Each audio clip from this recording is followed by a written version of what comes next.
قرآن مجید میں کتنی ایسی آیات ہوں گی جن سے ہمیں اس موضوع پر عقیدہ ختم نبوت پر ثبوت ملتا ہے؟ آیات کی ایک ہے تعداد اور ایک ہے اقسام، ٹھیک، دو طرح بنتی۔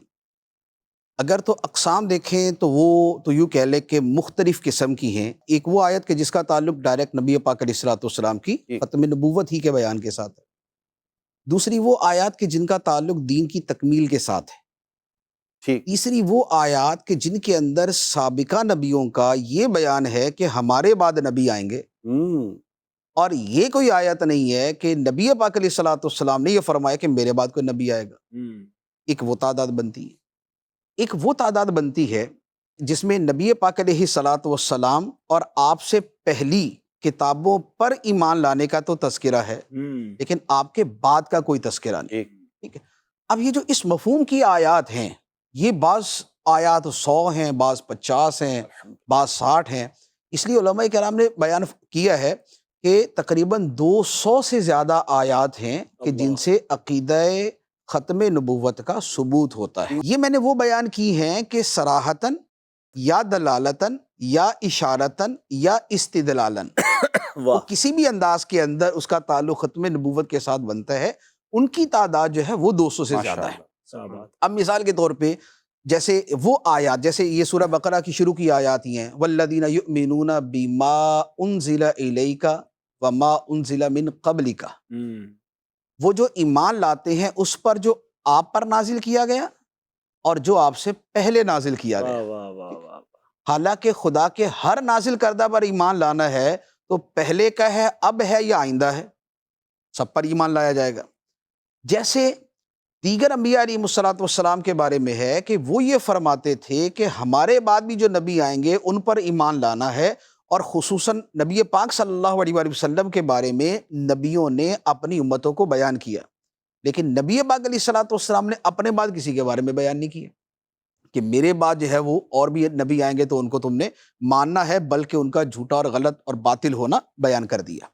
تو یوں مختلف انداز کی آیات ہیں، لیکن اگر بہت واضح سے میں کلام کروں تو ایک تو یہی آیت مبارکہ ہے کہ جو اس کے اوپر بالکل اصرح الصریح بنتی ہے، یعنی سب سے زیادہ واضح، ما کان محمد ابا احد من رجالکم ولکن رسول اللہ وخاتم النبیین، کہ محمد تمہارے مردوں میں سے کسی کے باپ نہیں ہیں، لیکن اللہ کے رسول ہیں اور سارے نبیوں کے آخر میں تشریف لانے والے ہیں۔ یہ وہ آیت مبارکہ ہے کہ جس کے بارے میں جملہ مفسرین، جملہ محدثین اور پوری امت کا اتفاق ہے کہ یہ نبی پاک علیہ الصلوۃ والسلام کے آخری نبی ہونے کی سب سے قطعی دلیل ہے۔ ایک تو یہ۔ دوسرے نمبر پہ قرآن پاک کی متعدد آیات ہیں کہ جس میں یہ فرمایا گیا کہ نبی پاک علیہ الصلوۃ والسلام کو کسی ایک خطے یا ایک قبیلے یا ایک قوم کی طرف رسول بنا کر نہیں بھیجا گیا، بلکہ آپ کو تمام کے تمام انسانوں کی طرف رسول بنا کر بھیجا گیا۔ قرآن پاک کی آیت مبارکہ فرمایا قل یا ایھا الناس انی رسول اللہ الیکم جمیعا، اے حبیب تم کہہ دو اے لوگو میں تم سب کی طرف اللہ کا رسول ہوں۔ اور یہاں پر ایک تو تھا یا ایھا الناس، یہ بذات خود ہی سارے افراد کے لیے، اے لوگو، اے انسانوں، اس میں سب آ گئے، لیکن آخر کے اندر پھر مزید فرمایا گیا رسول اللہ الیکم جمیعا، تم سب کی طرف، اے تمام انسانوں میں تم سب کی طرف اللہ کا رسول ہوں۔ یہ جس تاکید کے ساتھ بیان کیا گیا، یہ نبی پاک علیہ الصلوۃ والسلام کی رسالت عامہ کا بیان ہے کہ آپ کی رسالت، آپ کی نبوت عام ہے۔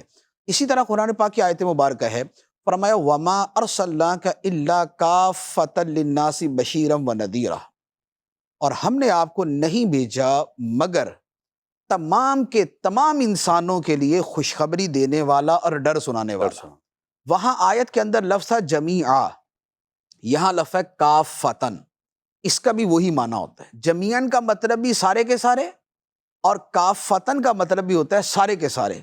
تو جب سارے انسانوں کے لیے نبی پاک علیہ الصلوۃ والسلام سے لے کر قیامت تک کے سارے انسانوں کے لیے نبی پاک علیہ الصلوۃ والسلام کو نبی رسول بنا دیا گیا، تو دوسرے کی گنجائش ہی ختم ہو گئی۔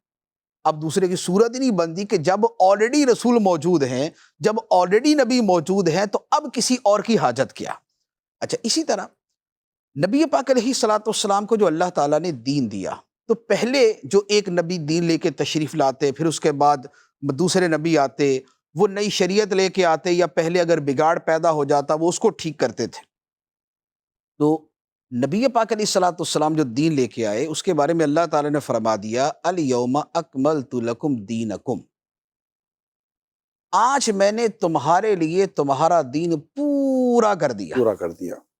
اب جب دین مکمل ہو چکا، اور نبی اس لیے آتا تھا کہ یا تو وہ نیا دین لے کر آئے، صحیح، اور یا اگر دین میں بگاڑ پیدا ہو چکا ہے تو وہ اس کی چیزوں کی اصلاح کے لیے آئے کہ جو لوگوں نے بگاڑ پیدا کر دیا۔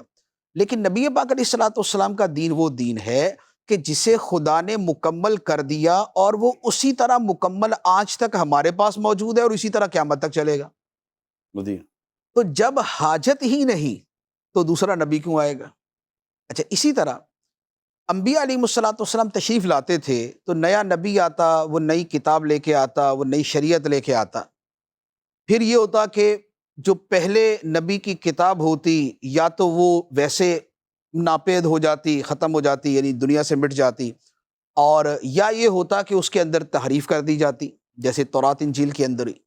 لیکن قرآن مجید کا معاملہ یہ ہے کہ اللہ تعالیٰ نے فرمایا انا نحن نزلنا الذکر وانا لہ لحافظون، بے شک ہم نے اس ذکر کو نازل کیا اور بے شک ہم ہی اس کی حفاظت کرنے والے ہیں۔ تو اب قرآن مجید ہے محفوظ، اس کی حفاظت کرنے والا ہے خدا۔ جن الفاظ اور جن حروف کے ساتھ قرآن مجید نبی پاک علیہ الصلوۃ والسلام پہ اترا، آج بھی وہی موجود ہے، اور آج سے لے کر قیامت تک بھی وہی موجود رہے گا۔ تو جب کتاب ایز اٹ از موجود ہے تو اب نئے نبی کے آنے کی ضرورت کیا؟ کیونکہ نبی تو آتا ہے کہ کتاب یا تو ختم ہو چکی ہے اور یا اس کے اندر تبدیلی ہو چکی ہے، تو کتاب الحمدللہ محفوظ صورت کے اندر موجود ہے، تو نئے نبی کی اثراً کوئی حاجت ہی نہیں ہے۔ تو یہ مختلف پہلو ہیں نبی پاک علیہ الصلوۃ والسلام کی ختم نبوت کے، کہ آپ آخری نبی ہیں اور آپ کے بعد کسی اور نبی کے آنے کی عقلاً بھی کوئی حاجت باقی نہیں۔